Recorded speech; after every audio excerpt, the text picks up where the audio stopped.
नमस्कार, जय Hind. Hope study में आपका स्वागत है। आज के इस वीडियो में जो है हम लोग एनसीईआरटी का जो पॉलिटी का सेक्शन है उसका क्लास 6 और क्लास 7 का जो टॉप मोस्ट 100 क्वेश्चंस हो सकता है हम उसका डिस्कशन करते हैं। तो फटाफट चलिए। पहला क्वेश्चन है कि राज्य ग्राम पंचायतों को संगठित करने के लिए कदम उठाएगा और उन्हें ऐसी शक्तियां प्रदान करेगा जो उन्हें स्वशासन की इकाइयों के रूप में कार्य करने में सक्षम बनाने के लिए आवश्यक हो। इस प्रावधान का उल्लेख है। देखिए, सबसे पहले यहाँ पे ग्राम पंचायत का बात हुआ है तो इसका उल्लेख जो है भारत के संविधान के आर्टिकल 40 में हमको इसका वर्णन मिलता है। और जब ही 40 है और तो ये हमारा डीपीएसपी का पार्ट हो जाएगा। और डीपीएसपी की चर्चा जो है हमारे भारत के संविधान के भाग 4 में किया गया है जो 36 से लेके 51 तक है। और इसमें कुछ ज़्यादा महत्वपूर्ण चीज़ें देखेंगे, जैसे कि 36 में आर्टिकल 36 में जो है परिभाषा की चर्चा है। और डीपीएसपी में बहुत सारे चीज़ों में हम डीपीएसपी को बांट के पढ़ते हैं, जैसे गांधीवादी, उदारवादी, इस तरीके से। तो यहाँ पे मेनली जो है हम लोग कुछ गांधीवादी अनुच्छेद को देखते हैं। तो गांधीवादी आर्टिकल में अगर आप देखिएगा तो उसमें आर्टिकल 40, 43 का बी, 46, 47 और 48 ये सब आर्टिकल इसमें सम्मिलित हैं। ठीक है। अगला ऑप्शन है यहाँ पे संविधान का भाग 4 का ए। भाग 4 का ए जो है ये आपका फंडामेंटल ड्यूटीज़ की चर्चा है इसमें, और ये आर्टिकल 51 के ए में है। वर्तमान में फंडामेंटल ड्यूटीज़ की संख्या 11 है। भाग 3 जो है वो फंडामेंटल राइट्स का इसमें वर्णन मिलता है, और ये 12 से लेकर के 35 तक है। संविधान का भाग 1 जो है अनुच्छेद 1 से लेकर के 4 तक है। अगला क्वेश्चन है कंटोनमेंट बोर्ड के बारे में निम्नलिखित में से कौन सा सही नहीं है। नीचे जो कथन दिया गया है उसमें जो है कंटोनमेंट बोर्ड के बारे में कौन सा सही नहीं है। तो पहला यहाँ पे देखिए, पहला ऑप्शन है कि यह एक कार्यकारी संकल्प द्वारा बनाया गया है। यह एक कार्यकारी संकल्प द्वारा बनाया गया नहीं, ये पहला ही ऑप्शन गलत है। बाकी के 3 ऑप्शन जो है ये सही है, फिर भी मैं पढ़ देता हूँ। इसका आंसर आपका ए हो जाएगा। यह केंद्रीय रक्षा मंत्रालय के प्रशासनिक नियंत्रण में कार्य करता है। कौन? Cantonment board. ठीक है। और अगला है कि यह कंटोनमेंट क्षेत्र के नागरिक आबादी के लिए नगर पालिका प्रशासन के लिए स्थापित है, ये भी सही है। और यह एक संवैधानिक निकाय है, यानी 2, 3 और 4 जो है ये राइट है, और इसमें हमको गलत पहचानना था, तो ये आपका ऑप्शन 1 हो जाएगा आंसर। ठीक। अगला क्वेश्चन है क्वेश्चन नंबर 3। क्वेश्चन नंबर 3 देखते हैं यहाँ पे कि पंचायती राज के कामकाज, यानी आर्टिकल 40 कामकाज की समीक्षा के लिए 1977 में गठित समिति की अध्यक्षता किसके द्वारा की गई थी। तो इसके अध्यक्ष जो थे वो थे अशोक मेहता, और अशोक मेहता ने 2 स्तरीय पंचायत की बात कही थी, और इसका समिति का गठन जो है 1977 में किया गया था। बलवंत राय मेहता भी जो है वो पंचायती राज के समिति से ही संबंधित है, और इसीलिए चलिए कुछ इसके महत्वपूर्ण फैक्ट को जानते हैं कि पहला पंचायती राज पे बना कमेटी बलवंत राय मेहता कमेटी था, जिसका गठन 1957 में किया गया। अगला 1977 में अशोक मेहता कमेटी का जो है गठन किया गया, जिसमें उन्होंने टोटल 132 रिकमेंडेशन दिया था कि उसमें स्ट्रक्चरल रूप से ये सब चेंजेस होना चाहिए। इसके बाद आप आगे बढ़िएगा तो 1985 में जीवी के राव कमेटी का गठन किया गया था। 1986 में एलएम सिंघवी कमेटी का गठन किया गया, और बाद में 73वां संविधान संशोधन 1992 के तहत जो है संविधान में भाग 9 और शेड्यूल 11 को जो है वो जोड़ा गया था 73वां संविधान संशोधन से। इसके बाद गाडगिल कमेटी का गठन 1988 में हुआ, और थंगुन कमेटी भी जो है वो 1988 में इसका गठन किया गया था। तो इस तरीके से हमारा इसका आंसर तो हो जाएगा अशोक मेहता। यदि एक पंचायत को भंग कर दिया जाता है तो कितने महीनों के भीतर चुनाव होंगे, तो ये 6 महीनों के भीतर जो है वहाँ पे चुनाव होना आवश्यक है। 5वां नंबर क्वेश्चन है कि कौन सी समिति पंचायती राज से संबंधित नहीं है। तो आपने ऊपर में देखा अशोक मेहता समिति भी जो है पंचायती राज से संबंधित है, और अशोक मेहता कमेटी का जो साल है वो है आपका 1977, बलवंत राय मेहता 1957, VAK राव, GVK राव होगा, यहाँ थोड़ा सा गलती है, GVK राव समिति, इसका गठन 1985 में किया गया था। नहीं पूछा है तो संथानम समिति इसका आंसर हो जाएगा, आंसर ए। नेक्स्ट क्वेश्चन है 6 नंबर कि संविधान के 74वें संशोधन के तहत एक संक्रमणकालीन क्षेत्र के लिए स्थानीय निकाय के रूप में जाना जाता है। 74वां संविधान संशोधन जो है वो हमारे नगर पालिका से संबंधित है, और यहाँ पे स्थानीय निकाय के रूप में जो है वहाँ पे नगर पंचायत या न्याय पंचायत की बात की गई है कि स्थानीय निकाय के रूप में न्याय पंचायत को जाना जाएगा। अगला क्वेश्चन है आपका क्वेश्चन नंबर 7, देखते हैं कि स्वर्ण जयंती ग्राम स्वरोजगार योजना किस वर्ष अस्तित्व में आई। तो ये थोड़ा फैक्चुअल टाइप का क्वेश्चन है, तो ये अप्रैल 1999 में आया।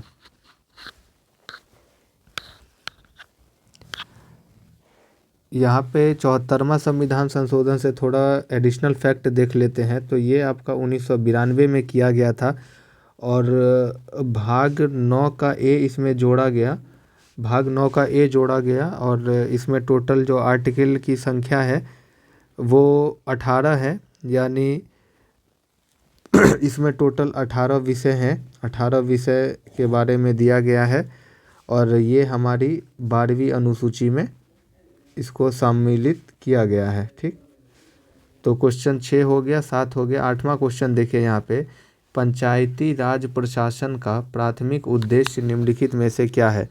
पंचायती राज की अगर हम बात करें तो इसमें टोटल जो है 29 विषय है।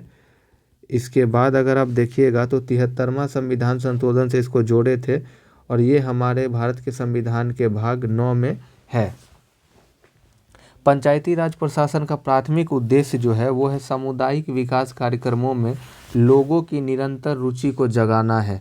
ऑप्शन ए इसका आंसर हो जाएगा। अगला क्वेश्चन है, पंचायती राज की शुरुआत कब हुई थी। तो ये 1992 में इसकी शुरुआत की गई थी। क्वेश्चन नंबर 10 है कि भारत में स्थानीय सरकार के जनक के रूप में किसे जाना जाता है। तो स्थानीय शासन के जनक के रूप में जो है वो लॉर्ड रिपन को जाना जाता है, और लॉर्ड रिपन की बात करें तो हम इसको भारत का अच्छा वायसराय भी कहते हैं, क्योंकि इसने भारत के लोगों और भारत के पक्ष में बहुत सारे इन्होंने अच्छे काम किए थे। अगला क्वेश्चन है, पंचायत चुनाव में खड़े होने के लिए योग्य व्यक्ति की आयु कितनी होनी चाहिए। तो वो है आपका 21 वर्ष। और वोट देने के लिए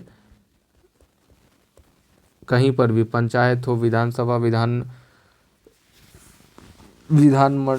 पंचायत में, विधानसभा में और लोकसभा में 18 वर्ष चाहिए। पंचायती राज के लाभों में यह है कि, लाभों में से एक यह है, क्या है यहाँ पे, तो पहला ऑप्शन पढ़िए। यहाँ पे पहला लिखा हुआ है कि ग्रामीण जनता को राजनीतिक जागरूकता की भावना देना। और जब पंचायती राज को इंट्रोड्यूस किया गया था तो उसका मेनली जो रीज़न है, उसका मेनली रीज़न यही था। तो इसका आंसर ए हो जाएगा। क्वेश्चन नंबर 13 देखते हैं कि 13 नंबर क्वेश्चन है कि भारत में पंचायती राज संस्थाएं मुख्यतः निम्नलिखित में से किससे निधि प्राप्त करती है। तो पंचायती राज संस्थाओं को जो है पैसा कहाँ से दिया जाता है, वो कहाँ से प्राप्त करती है, तो वो संपत्ति कर से वो अपना टैक्सेशन प्राप्त करती है। अगला क्वेश्चन है कि संविधान में निहित धर्म की स्वतंत्रता के संबंध में निम्नलिखित में से निम्नलिखित कथनों पर आपको विचार करना है और सही बताना है। ठीक है, पहला इसमें है धर्म की स्वतंत्रता। धर्म की स्वतंत्रता की बात करें तो ये एक फंडामेंटल राइट है, और ये 25 से 28 अनुच्छेद तक इसका वर्णन हमको मिलता है। पहला है कि इसमें किसी भी धर्म का पालन न करने की स्वतंत्रता शामिल है, तो ये सही है। अगला है कि यह सभी धर्म परिवर्तन पर रोक लगाता है, ये गलत है। आप एक पॉजिटिव वे में इसको कर सकते हैं, ठीक है। तो ये पहला स्टेटमेंट सही है। दूसरा गलत है, यह विदेशी नागरिकों पर लागू होता है, यानी सही बस ऑप्शन ए है, ठीक। 15 नंबर क्वेश्चन देखिए कि निम्नलिखित में से कौन सी भारतीय संसद प्रणाली और ब्रिटिश संसद प्रणाली के बीच समानताएं पाई जाती है। तो यहाँ पे जो संसद की सर्वोच्चता, देखिए ये चीज़ हमारे भारत में नहीं है। हमारे भारत में जो है वो संविधान सर्वोच्च है, ठीक है। तो ये तो नहीं होगा। राज्य का निर्वाचित मुखिया, देखिए राज्य का निर्वाचित मुखिया हमारे भारत में अगर आप देखिएगा, जो राष्ट्रपति हो या राज्यपाल, इसका निर्वाचन आम जनता नहीं करते हैं। बहुमत दल का शासन जो है ये सही है, यानी इसका आंसर होगा केवल 3। यहाँ पे कुछ मैंने फैक्ट ऐड करे हैं जिसको आप देखिए कि अगर हम संसद की सर्वोच्चता की बात करें तो ब्रिटिश प्रणाली संसद की संप्रभुता के सिद्धांत पर आधारित है, जबकि भारत में संसद सर्वोच्च नहीं है। और यहाँ पर लिखित संविधान, संघीय प्रणाली, न्यायिक समीक्षा एवं मौलिक अधिकारों के कारण इसे सीमित शक्तियाँ प्राप्त होती है। ये बात आप बहुत ध्यान रखिएगा कि जो सरकार को जो भी शक्ति प्राप्त है वो उनको एक सीमित शक्ति प्राप्त है, और वो उनको कौन देता है? संविधान देता है। सरकार का प्रमुख जो है, अगर आप ब्रिटेन में देखिएगा तो प्रधानमंत्री को संसद के निचले सदन यानी हाउस ऑफ कॉमन्स का ही सदस्य होना चाहिए, लेकिन हमारे इंडिया में ऐसा नहीं है। वो दोनों सदनों में से किसी का भी सदस्य हो सकता है। मंत्री की अगर बात करिएगा तो ब्रिटेन में केवल संसद सदस्य को ही मंत्री के रूप में नियुक्त किया जाता है। जो वहाँ पे संसद होंगे उन्हीं की नियुक्ति होगी मंत्री के रूप में। लेकिन हमारे भारत देश में कोई भी व्यक्ति जो संसद का सदस्य नहीं भी है, वो अधिकतम 6 माह की अवधि के लिए जो है मंत्री के रूप में नियुक्त किया जा सकता है। अगला है विधिक उत्तरदायित्व। विधिक उत्तरदायित्व को आप थोड़ा सा देखिएगा तो विधिक उत्तरदायित्व का प्रणाली क्या है कि ब्रिटेन में मंत्री का विधिक जिम्मेदारी की व्यवस्था है, जबकि भारत में ऐसा कोई व्यवस्था नहीं है। ब्रिटेन के विपरीत भारत में मंत्रियों को राज्य के प्रमुख आधिकारिक कृत्यों पर प्रति हस्ताक्षर करने की आवश्यकता नहीं है, लेकिन हमारे इंडिया में होता है। छाया कैबिनेट, आप ब्रिटेन में देखिएगा तो ब्रिटिश कैबिनेट प्रणाली एक अद्वितीय संस्था है। मतलब पूरे दुनिया में एक ब्रिटेन में ही ऐसे होता है जिसमें विपक्षी दल सत्तारूढ़ कैबिनेट को संतुलित करने और अपने सदस्यों को भविष्य में मंत्री स्तरीय कार्यकाल के लिए तैयार करने हेतु एक जो है वो लोग छाया कैबिनेट का भी गठन करते हैं। अगला क्वेश्चन है 16 नंबर की सरकार के भारतीय रूप को केंद्रीकरण की प्रवृत्ति वाले संघ के रूप में वर्णित किया जाता है। संविधान के निम्नलिखित में से कौन सा प्रावधान इस प्रवृत्ति को समर्थन करता है? देखिए हमारे यहाँ जो सरकार है उसको केंद्रीकृत करने की प्रवृत्ति के रूप में कैसे वर्णित किया जाता है? तो पहला तो ऑप्शन है एकल और लचीला संविधान। तो एकल और लचीला संविधान है हमारे यहाँ, क्योंकि हमारे पूरे देश के लिए एक संविधान है और उसको आप बहुमत के आधार पर उसमें संशोधन भी कर सकते हैं। अखिल भारतीय सेवाओं का प्रावधान, अखिल भारतीय सेवाओं का जो प्रावधान है वो संघ के ऊपर होता है, ठीक है। और केंद्र द्वारा राज्य के राज्यपाल की नियुक्ति की भी पावर संघ को है। तो इसमें कहा गया है कि कौन सा सही उत्तर है, तो तीनों उत्तर यहाँ पे सही है, यानी इसका आंसर हो जाएगा आपको ऑल। अगला है कि कौन सा राज्य नई पंचायती राज संस्थाओं की स्थापना करने वाला पहला राज्य था? तो वो राजस्थान का जो है वो नागौर जिला था। और यहाँ पर आप देखिएगा तो यहाँ पे 2 अक्टूबर 1959 में जो है पंचायत को एस्टेब्लिश किया गया था। और पंचायती राज से जो सबसे महत्वपूर्ण जो एक समिति है वो मैंने आपको बताया भी है। जो पहली समिति है बलवंत राय मेहता समिति, ठीक है। और इसका गठन कब हुआ था? 57 में और 1957 में, और इन्होंने अपना रिपोर्ट कब दिया? 1958 में। तो ये भी आप ध्यान में रखिएगा। 18 नंबर क्वेश्चन है कि आम तौर पर ग्राम सभा के सदस्य कौन होते हैं? ग्राम सभा के सदस्य वे सभी लोग होंगे जो जिनका मतदाता सूची में नाम है या वो गांव के सभी मतदाता। ठीक, तो इसका आंसर ए हो जाएगा। 19 नंबर क्वेश्चन है कि भारत में डाक मत पत्र सुविधा के संदर्भ में निम्नलिखित कथनों पर विचार कीजिए। पहला है कि ड्यूटी पर तैनात मीडिया कर्मियों को पोस्टल बैलेट सुविधा का उपयोग करके वोट डालने का अधिकार है। ये सही है। डाक मतपत्र सुविधा का विकल्प चुनने वाला कोई भी मतदाता मतदान केंद्र पर वोट नहीं डाल सकता। दोनों स्टेटमेंट सही है, तो इसका आंसर हो जाएगा दोनों, क्योंकि सही स्टेटमेंट हमको यहाँ पे चुनना है। क्वेश्चन नंबर 20 देखिए। 20 नंबर क्वेश्चन है कि सरकार ने 1966 में अनुसूचित क्षेत्र में पंचायत विस्तार अधिनियम बनाया। कौन सा इसके उद्देश्य के रूप में पहचान नहीं किया गया है? तो इसके उद्देश्य के रूप में जो पहचान नहीं किया गया है वो है आदिवासियों को शोषण से मुक्त करना। इसमें जो पेशा एक्ट है उसमें इसका कोई वर्णन नहीं है, तो आपका आंसर ए हो जाएगा। बाकी जो है पंचायत विस्तार अधिनियम में स्वशासन प्रदान करना है, पारंपरिक अधिकारों को मान्यता देना है, जनजातीय क्षेत्रों में स्वायत्त क्षेत्रों का निर्माण करना, ये भी है। 21 नंबर क्वेश्चन देखिए। पंचायती राज व्यवस्था में शासन की व्यवस्था कैसी है? तो पंचायती राज व्यवस्था में जो है शासन की अगर आप व्यवस्था देखिएगा तो वो त्रिस्तरीय है। जो पहला गांव पे, दूसरा ब्लॉक और जिला स्तर पर स्थानीय स्वशासन का त्रिस्तरीय संरचना देखा जाता है। लोकपाल और लोकायुक्त अधिनियम 2013 के संदर्भ में कौन सा कथन सही नहीं है?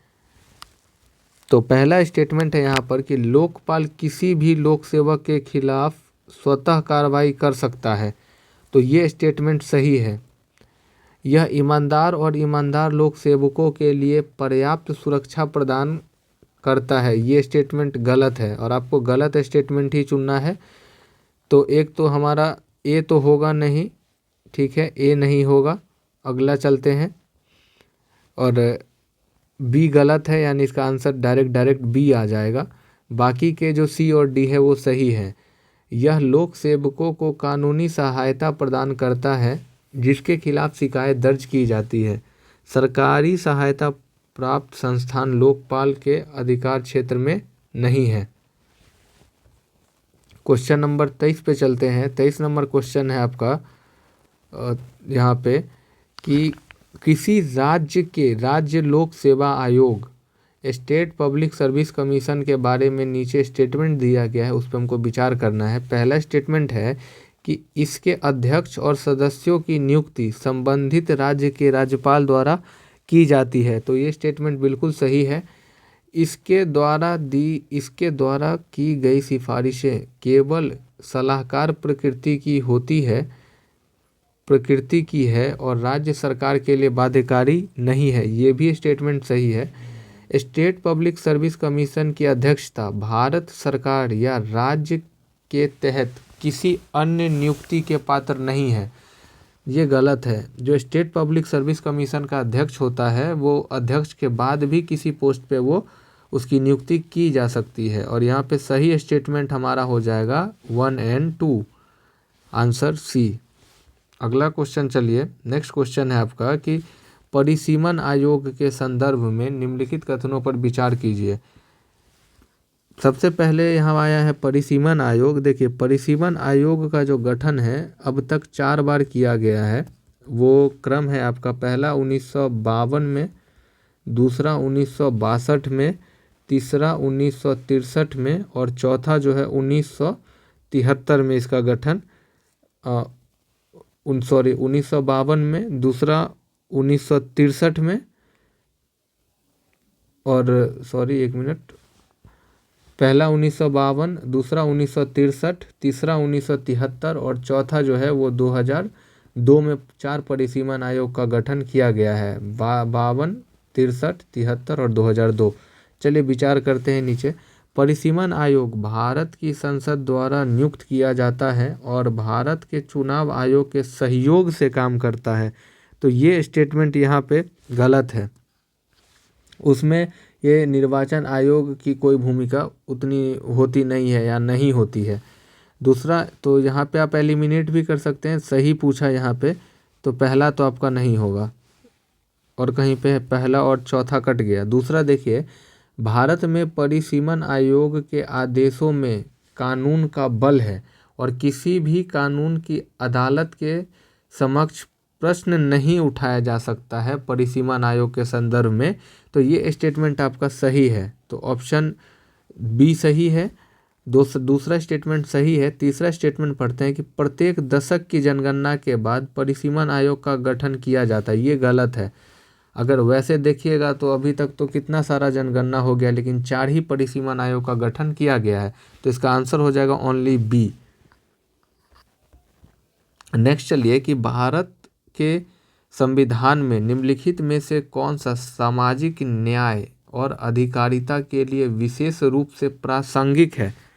अगर हम सामाजिक न्याय की बात करेंगे तो हमारे संविधान के प्रस्तावना में भी इस बात का चर्चा है। हम भारत के लोग भारत को एक संपूर्ण प्रभुत्व संपन्न समाजवादी इस तरीके का लिखा गया है कि सामाजिक आर्थिक राजनीतिक न्याय, ठीक है, तो इसका चर्चा प्रस्तावना में भी है। और आगे चलिएगा तो प्रथम अनुसूची जो है, प्रथम अनुसूची में इसका कोई चर्चा नहीं है, तीसरी अनुसूची में भी नहीं है, क्योंकि प्रथम अनुसूची क्या कहता है, प्रथम अनुसूची कहता है भारत राज्यों का संघ है, ठीक है। और तीसरा क्या करता है, दूसरा वेतन, और तीसरे में शपथ की चर्चा है। मौलिक अधिकार में भी है, फंडामेंटल राइट में भी इसकी सामाजिक न्याय की चर्चा है। देखिए, अगर हम बात करें कि सामाजिक न्याय, तो कुछ आर्टिकल मौलिक अधिकार के आवश्यक है। जैसे अगर आप आर्टिकल 23 देखिएगा तो इसमें बलात् श्रम बेगारी के बारे में बताया गया है, यानी या हम मानव तस्करी कह सकते हैं, ये सब नहीं करिएगा।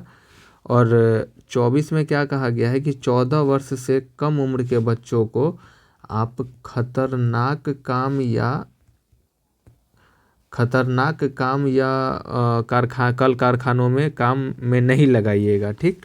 तो चौथा होगा। पांचवा, राज्य के नीति निर्देशक सिद्धांत भी है, और इसका कुछ आर्टिकल को हम देखें तो 38वां आर्टिकल कहता है, आर्टिकल 38, कि राज्य जो है लोगों का क्या करेगा, राज्य लोगों का कल्याण करेगा।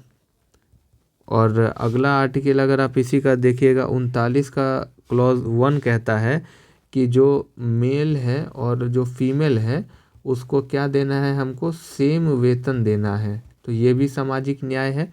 तो इसका आंसर हो जाएगा 1, 4, 5, यानी ऑप्शन 1। बलवंत राय मेहता समिति, बलवंत राय मेहता समिति मैंने आपको पहले भी बताया है कि इसका गठन कब हुआ था, 1957 में, और इन्होंने अपना रिपोर्ट कब दिया, 1958 में। निम्नलिखित में से किस पंचायती राज की सिफारिश की थी, तो उन्होंने त्रिस्तरीय पंचायती राज की सिफारिश की थी, और उन्होंने बोला था कि ग्राम स्तर पर ग्राम पंचायत, ब्लॉक स्तर पर पंचायत समिति और जिला स्तर पर जिला परिषद का गठन किया जाए। यहाँ देखिए कुछ महत्वपूर्ण फैक्ट है बलवंत राय मेहता कमेटी का, कि उन्होंने बोला कि जो यहाँ पे ऑप्शन दिया हुआ है उसी के 3, 4, 5 फैक्ट है। जैसे कि district collector should be the chairman of the जिला परिषद, उसको जो डिस्ट्रिक्ट कलेक्टर है उसको जिला परिषद का चेयरमैन बनाया जाना चाहिए, इस तरीके का उनका रिकमेंडेशन था। तो इसका आंसर हो जाएगा डी। 27 नंबर क्वेश्चन है कि कौन पंचायती राज पर अशोक मेहता समिति का सिफारिश नहीं है। देखिए, अशोक मेहता समिति का जो सिफारिश था, उन्होंने पहले तो 2 स्तरीय की बात कही थी, और उन्होंने टोटल 132 सिफारिश किया था। तो उसमें से जो एक सिफारिश नहीं है वो पहला ही ऑप्शन नहीं है, क्योंकि त्रिस्तरीय प्रणाली का जो निर्माण है वो किसका रिकमेंडेशन था, वो बलवंत राय मेहता कमेटी का रिकमेंडेशन था। और बाकी के जो 3 स्टेटमेंट हैं वो अशोक मेहता कमेटी का रिकमेंडेशन है कि SC ST के लिए सीटों का आरक्षण किया जाना चाहिए, पंचायती राज संस्थाओं को कराधान की अनिवार्य शक्तियां दी जानी चाहिए। पंचायती राज के मामलों में राजनीतिक दलों की खुली भागीदारी होनी चाहिए। ये इस तरीके के टोटल 132 उनके रिकमेंडेशन थे, सिफारिशें। प्रत्येक पंचायत का कार्यकाल किस तारीख से 5 वर्ष के लिए होगा? तो उनकी जो पहली बैठक है वहाँ से लेकर के 5 वर्ष के लिए जो है उस पंचायत का कार्यकाल होगा। और पंचायत का कार्यकाल की बात करें तो इसकी जानकारी हमें आर्टिकल 243 के क्लॉज ई में मिलता है। 29 नंबर क्वेश्चन है कि भारत की संसद ने अनुसूचित क्षेत्रों के पंचायतों के विस्तार को पारित किया, जिसे लोकप्रिय रूप से पेशा कानून के रूप में जाना जाता है।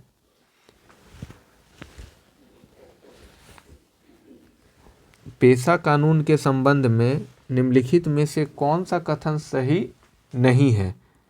तो पेशा कानून में जो है वो पेशा ग्राम सभा को सशक्त बनाता है, यही आंसर हो जाएगा, क्योंकि यही गलत है।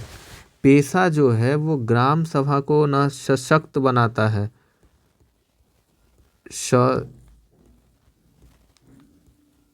सशक्त बनाता है, न कि अशक्त बनाता है। ठीक, बाकी पेशा आदिवासियों के हितों की रक्षा करता है, ये सब स्टेटमेंट सही है। अगला क्वेश्चन देखते हैं 30 नंबर क्वेश्चन कि निम्नलिखित में से कौन सा पंचायती राज के क्षेत्र में 73वें संविधान संशोधन द्वारा प्रस्तावित नहीं किया गया? 73वां संविधान संशोधन 1992 में हुआ है और इसके द्वारा जो प्रस्तावित नहीं किया गया है वो है, पहला स्टेटमेंट पढ़िए कि सभी निर्वाचित ग्रामीण स्थानीय निकायों में 30% स्थान सभी स्तरों पर महिला अभ्यर्थियों के लिए आरक्षित रहेंगे। वो 30% नहीं था, वो था 33%। और पहला ही ऑप्शन आपका गलत है और गलत ही हमको चुनना था, तो इसका आंसर हो जाएगा ए। नेक्स्ट क्वेश्चन है कि विचार करना है, मध्य प्रदेश भारत में पंचायती राज व्यवस्था को लागू करने वाला पहला राज्य था।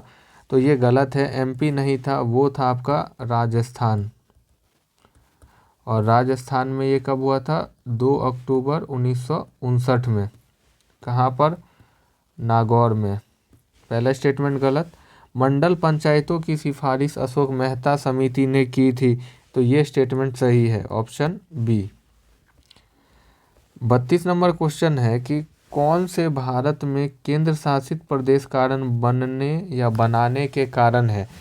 तो केंद्र शासित जो क्षेत्र है वो बनाने के कारण जो है वो सांस्कृतिक विशिष्टता भी है, रणनीतिक महत्व भी है, जनजातीय लोगों का हित का रक्षा भी है और प्रशासनिक विचार भी है, यानी हो जाएगा ऑल।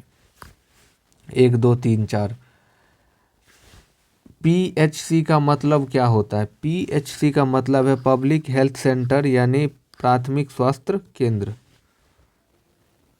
34 नंबर क्वेश्चन देखिए। 34 नंबर क्वेश्चन है, राम सुंदरी देवी का जन्म कहाँ हुआ था? तो उनका जन्म पश्चिम बंगाल में हुआ था। नेक्स्ट क्वेश्चन है कि किस समिति आयोग ने भाषाई अल्पसंख्यकों के लिए विशेष अधिकारी के कार्यालय की स्थापना की सिफारिश की थी? तो ये सिफारिश राज्य पुनर्गठन आयोग के द्वारा किया गया था। भाषाई अल्पसंख्यक आयुक्त अपनी वार्षिक रिपोर्ट और अन्य रिपोर्ट किसे प्रस्तुत करता है? तो वो राष्ट्रपति के समक्ष प्रस्तुत करते हैं। अगला क्वेश्चन है कि भारत के संविधान के अनुच्छेद में भाषाई अल्पसंख्यकों के लिए विशेष अधिकारी का प्रावधान होगा, वो किस अनुच्छेद में इसका चर्चा किया गया है? तो वो आर्टिकल 350 का बी है। केंद्रीय स्तर पर भाषाई अल्पसंख्यक आयुक्त किस मंत्रालय के अंतर्गत आते हैं? तो वो अल्पसंख्यक कार्य मंत्रालय के अंतर्गत आते हैं। भाषाई अल्पसंख्यकों के लिए विशेष अधिकारी का कार्यालय किस वर्ष बनाया गया था? तो उनका स्थापना 1957 में किया गया था। कौन भाषाई अल्पसंख्यकों के लिए विशेष अधिकारी नियुक्त करता है? तो ये भारत के राष्ट्रपति नियुक्ति करते हैं इसकी। भाषाई अल्पसंख्यक आयुक्त का मुख्यालय किस राज्य में है? तो नई दिल्ली में है। अगला क्वेश्चन है कि किस संवैधानिक संशोधन अधिनियम ने भाषाई अल्पसंख्यकों के लिए विशेष अधिकारी का प्रावधान किया? तो ये संविधान का 7वां संशोधन अधिनियम था। 43 नंबर क्वेश्चन है कि भारत के संविधान का कौन सा अनुच्छेद अनुसूचित जाति के लिए राष्ट्रीय आयोग से संबंधित है? तो ये आर्टिकल 338 से संबंधित है। 44 नंबर क्वेश्चन है कि यदि कोई विदेशी क्षेत्र भारत का हिस्सा बन जाता है तो यह निर्दिष्ट करने की शक्ति कि विदेशी क्षेत्र के लोग भारत के नागरिक होंगे, ये किस में निहित है? तो ये संघ में निहित होता है। ये किसकी जिम्मेदारी है? संघ की, यानी संघ में निहित होता है। अगला क्वेश्चन है कि किस आयोग या समिति ने राज्य पुनर्गठन के मानदंड के रूप में भाषा को स्वीकार किया? तो भाषा को जो स्वीकार करने वाला समिति है वो फजल अली आयोग है, और नधर आयोग ने इसको अस्वीकार कर दिया था, और जेवीपी समिति ने भी इसको अस्वीकार किया। तो इसका आंसर हो जाएगा ओनली 3। 46 नंबर क्वेश्चन है कि राज्यपाल के संबंध में निम्नलिखित में से कौन सा सही है? राज्यपाल का चुनाव राज्य की विधानसभा द्वारा किया जाता है। तो ये स्टेटमेंट गलत है। राज्य का चुनाव राज्य का विधानसभा नहीं करता है। ये कहाँ होगा? संसद में होता है। वह राज्य के लोगों द्वारा चुना जाता है। ये भी गलत है। उसे उपराष्ट्रपति की सलाह पर मनोनीत किया जाता है। नहीं, ये भी स्टेटमेंट आपका गलत है। जो राज्यपाल है उनका जो चयन है वो प्रधानमंत्री के सलाह पर राष्ट्रपति करते हैं।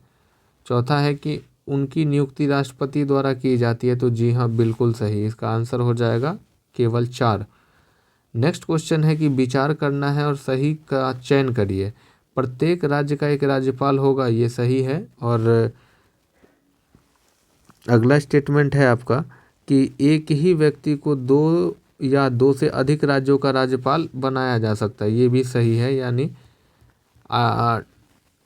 ऑल हो जाएगा 1 और 2। 48 नंबर क्वेश्चन है कि राज्य की कार्यकारी शक्ति किस में निहित है? राज्य की कार्यकारी शक्ति राज्यपाल में निहित है। क्वेश्चन 49 है, राज्यपाल के संबंध में निम्नलिखित में से कौन सा कथन सही है? तो यहाँ पे पहला स्टेटमेंट है आपका 49 का कि राज्यपाल राष्ट्रपति के प्रसाद पर्यंत पद धारण करता है। तो ये सही है। वह इस्तीफा देने की इच्छा बढ़ाता है। वह अपना इस्तीफा प्रधानमंत्री को नहीं, वो अपना इस्तीफा जो है वो किसको देगा? राष्ट्रपति को देगा। तो दूसरा स्टेटमेंट हमारा गलत हो जाएगा। यदि वह इस्तीफा देना चाहता है तो वह अपनी इस्तीफा मुख्यमंत्री को नहीं सौंपेगा, वो राष्ट्रपति को सौंपेगा। तो इसमें सही पूछा है, बस पहला ऑप्शन ही सही होगा। और आज का आखिरी प्रश्न देखते हैं कि राज्यपाल के कार्यकाल के संबंध में निम्नलिखित में से कौन सा सही नहीं है? ठीक है, राज्यपाल का कार्यकाल 5 वर्ष का होता है। तो ये स्टेटमेंट हमारा सही है। उनका कार्यकाल उनके कार्यालय में प्रवेश करने के दिन से शुरू होकर 5 वर्ष के अंत तक रहता है। ये बिल्कुल गलत स्टेटमेंट है। उन्हें 5 साल से अधिक पद पर बने रहने की आवश्यकता नहीं है। ऐसा कुछ नहीं है, मतलब वो इससे ज़्यादा दिन के लिए भी रह सकते बशर्ते चुनाव कराया जाए। तो यहाँ पे आपसे पूछा है कि ये स्टेटमेंट आपका सही है, गलत पूछा है तो इसका आंसर हो जाएगा 2। ठीक है, तो आज हम 50 तक ही रुकते हैं। अगला 50 क्वेश्चन हम पार्ट 2 में करेंगे। तब तक के लिए NCERT देखिए और उसके कॉन्सेप्ट के साथ साथ क्वेश्चंस को भी करिए और ज़्यादा से ज़्यादा प्रैक्टिस करिए। मिलते हैं अगले किसी इन्फॉर्मेटिव वीडियो में। जय हिंद।